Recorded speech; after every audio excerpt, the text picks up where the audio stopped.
Question number 1, Sindhu नदी का उद्गम स्थल निम्नलिखित में से कहाँ स्थित है? सही उत्तर मानसरोवर झील के पास।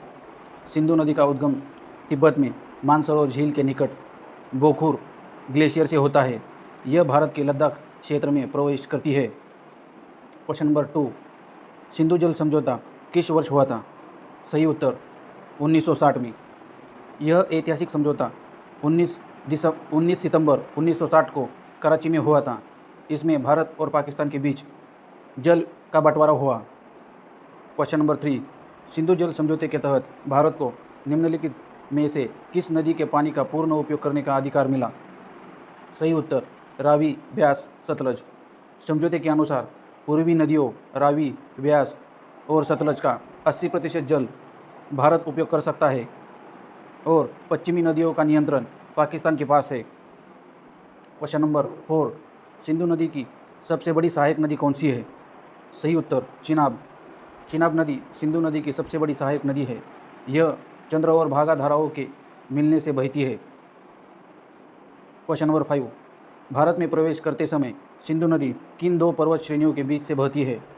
सही उत्तर लद्दाख और जास्कर। सिंधु नदी लद्दाख और जास्कर श्रेणी के बीच से बहती है। यह एक महाखंड का निर्माण करती है। क्वेश्चन नंबर 6, झेलम नदी का उद्गम स्थल कहाँ है?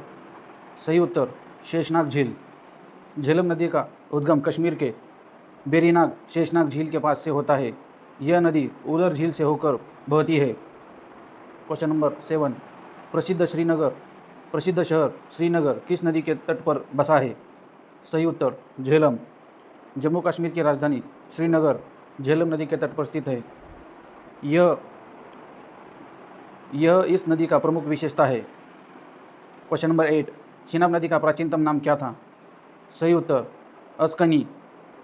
वैदिक काल में चिनाब नदी को असिकनी के नाम से जाना जाता था। यह हिमाचल प्रदेश में चंद्रभागा कहलाती है।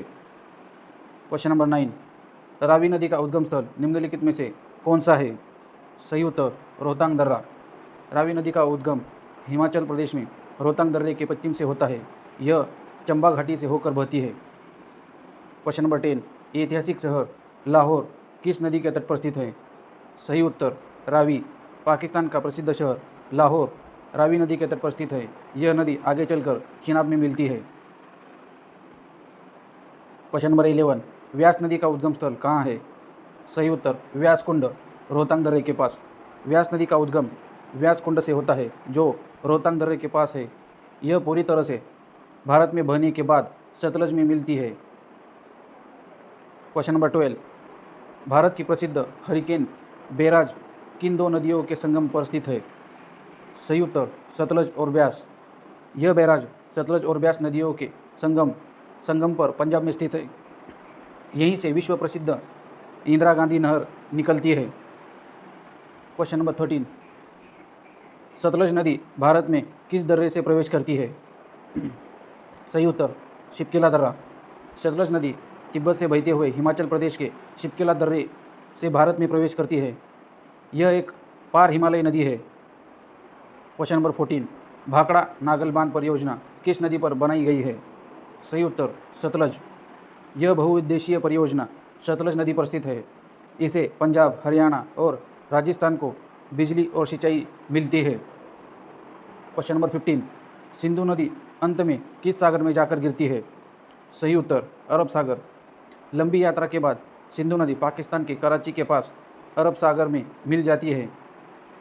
इसका डेल्टा बहुत बड़ा है। क्वेश्चन नंबर 16, सिंधु नदी तंत्र की वह कौन सी एकमात्र नदी है जो भारत से उद्गम न होकर सीधे पाकिस्तान में बहती है?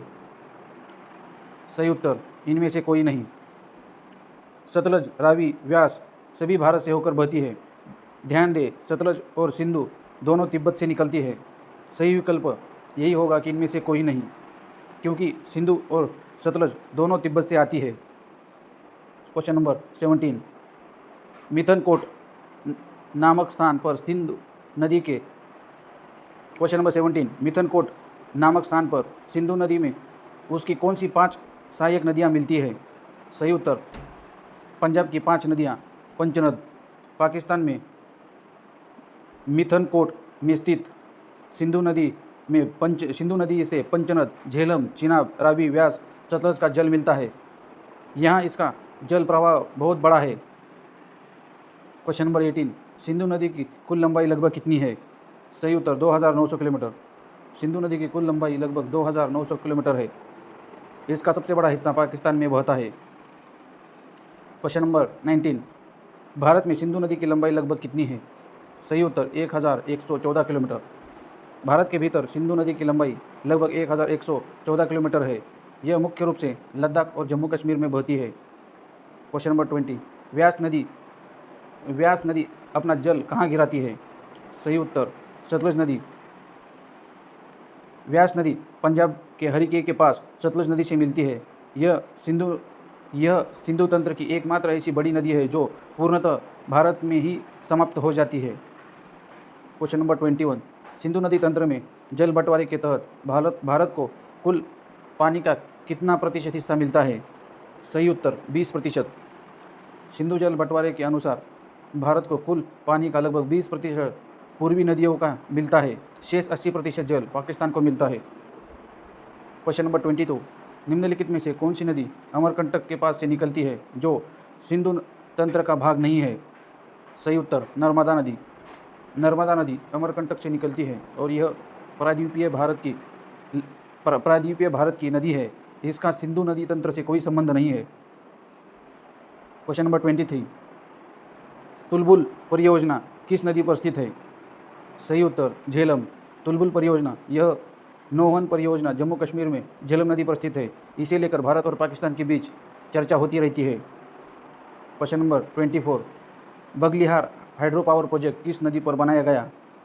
सही उत्तर चिनाब। यह जल विद्युत परियोजना चिनाब नदी पर डोडा रामबन जम्मू कश्मीर में स्थित है। यह एक महत्वपूर्ण परियोजना है। क्वेश्चन नंबर 25, किशनगंगा परियोजना किस नदी से संबंधित है? सही उत्तर किशनगंगा, झेलम की सहायक नदी। यह परियोजना झेलम की सहायक नदी किशनगंगा पर बनाई गई है। यह जम्मू कश्मीर में स्थित है। क्वेश्चन नंबर 26, प्राचीन काल में सतलज नदी का नाम क्या था? सही उत्तर चतुर्धी। वैदिक साहित्य में सतलज नदी को चतुर्धी कहा जाता है। व्यास का प्राचीनतम नाम विपाशा है। क्वेश्चन नंबर 27, लद्दाख की राजधानी लेह किस नदी के दाएं तट पर स्थित है? सही उत्तर सिंधु। लद्दाख का प्रमुख शहर लेह सिंधु नदी के दाएं तट के पास स्थित है। यह क्षेत्र अपनी प्राकृतिक सुंदरता के लिए प्रसिद्ध है। क्वेश्चन नंबर 28, निम्नलिखित में से कौन सी नदी सिंधु की दाईं ओर से मिलने वाली सहायक नदी है? क्वेश्चन नंबर सही उत्तर काबुल नदी। काबुल नदी तथा खुर्रम गोलम सिंधु की दाईं ओर से मिलने वाली नदियां हैं। बाकी सभी नदियां बाईं ओर से मिलती है। क्वेश्चन नंबर 29, पाकिस्तान में सिंधु नदी को किस नाम से पुकारा जाता है? सही उत्तर दरिया ए सिंध। पाकिस्तान में सिंधु नदी को स्थानीय भाषा में दरिया ए सिंध कहा जाता है। यह वहाँ की जीवन रेखा है। क्वेश्चन नंबर 13, सिंधु नदी बेसिन का विस्तार कितने देशों में मुख्य रूप से है? सही उत्तर भारत, पाकिस्तान, चीन, तिब्बत और अफगानिस्तान। सिंधु बेसिन मुख्य रूप से भारत, पाकिस्तान, चीन, तिब्बत और अफगानिस्तान में फैला हुआ है। इसका सबसे बड़ा हिस्सा पाकिस्तान में है।